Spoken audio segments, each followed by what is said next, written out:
everyone? I hope you're doing amazing. I hope you're all doing well. Welcome back to the third episode of the mini-series that I'm currently doing on my channel about mental health. And before we get into today's topic, I want to explain why I've got a bit of a different background. The main reason being it is currently 22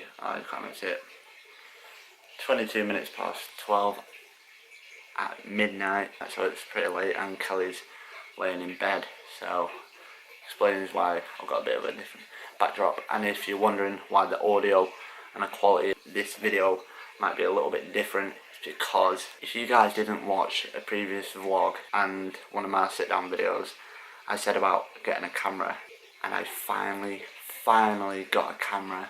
After all that messing about, I finally got myself a decent camera. This is a Sony A5000. It is amazing. I finally got my camera, so that explains why the footage of the video might be a lot better and the quality and the audio might be a bit different. Anyway, today's topic, we're talking about autism. The autism we're specifically going to be going over is Asperger's syndrome, which is a type of autism I have.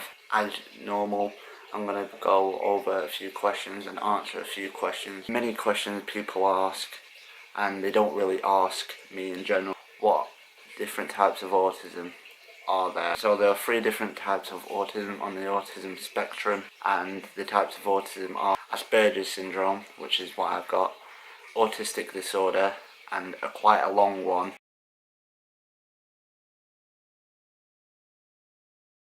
So that answers that question. They're the 3 main types of autism. So the next question, can someone with autism live a normal life? In severe cases, a child with autism may never learn to speak or have eye contact, may never be able to develop the skills such as an average person would in their day-to-day life, if that makes sense. In other cases, a child with autism can pretty much live a normal life. Yeah. The next question is, what age is Asperger's usually diagnosed? Well, I got diagnosed when I was young. It's common for Asperger's syndrome, high functioning autism, to be diagnosed. For severe cases, more than severe forms of autism, the average age of Asperger's diagnosed was 6 years old.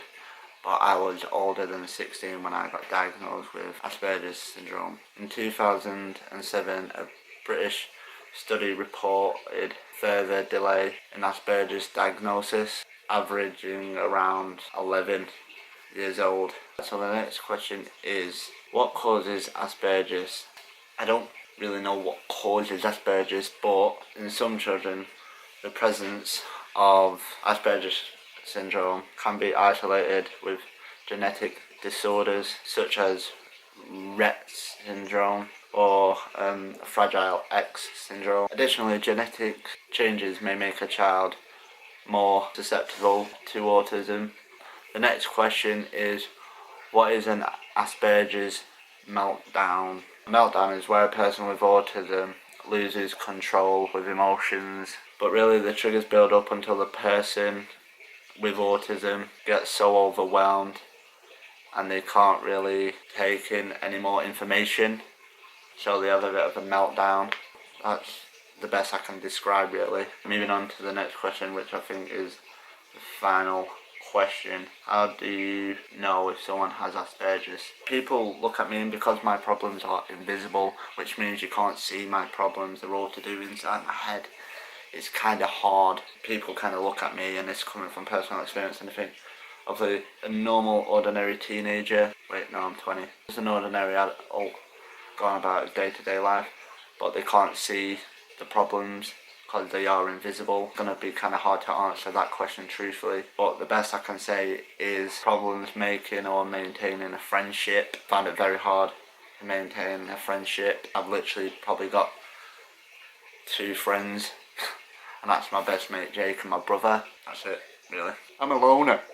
Moving on, again, isolation or minimal interaction in social situations. Definitely poor eye contact or a tendency to stare at others. Now this might even be stupid, but I'm doing YouTube and I vlog and stuff, so even when the camera's recording I look away a lot, and I don't know why that is. I just feel like I'm actually speaking to you guys, I find it hard to make eye contact with anyone really when I'm talking to them. Another one would be ability to recognise sarcasm or humour or irony, basically, and that's basically the best I can give you on that question because I don't really know, but that's the best I can give you. I'm going to talk from my personal experience now with Aspergers. Just like my ADHD, Aspergers hasn't really affected me apart from it is hard to interact with people. I find it hard to interact with people and social situations. I'm literally not smart whatsoever, and in truthful fact, that is why Kelly, my girlfriend, edits my videos. Not because I'm lazy or I can't be bothered, it's because I find it very difficult to learn things and keep track of things, and I don't know if it's just me or not, but I have a very, very poor memory.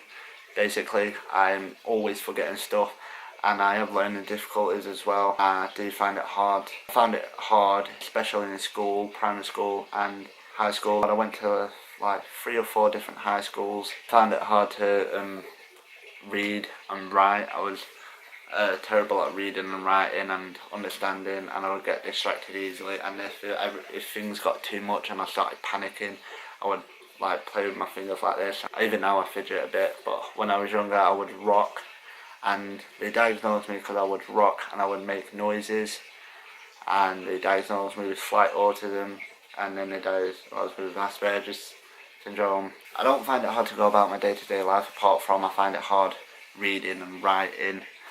I'm good now, I'm a lot better than what I was, but I find it hard reading and writing and understanding, and that's why, literally, that's the only reason why Kelly edits my videos. It is not because I'm lazy or can't be bothered. I generally find it hard to look at something and learn how to edit. I could probably learn to edit. Everyone's capable of doing something. Like riding a bike, I never knew how to ride a bike, and I can ride a bike. And I didn't know how to cook, and now I make my own dinner. Everyone is capable to learn something, so eventually I will learn how to edit, whether it takes me ages. But right now I find it, I struggle being able to edit my videos, so that is why Kelly helps me, and I'm really grateful for her help. But that's the part that's really affecting me. Like, with my family, I'm fine. With Kelly, I'm fine. But if I go somewhere with Kelly and I'm around new people, I find it hard to communicate and keep eye contact with them.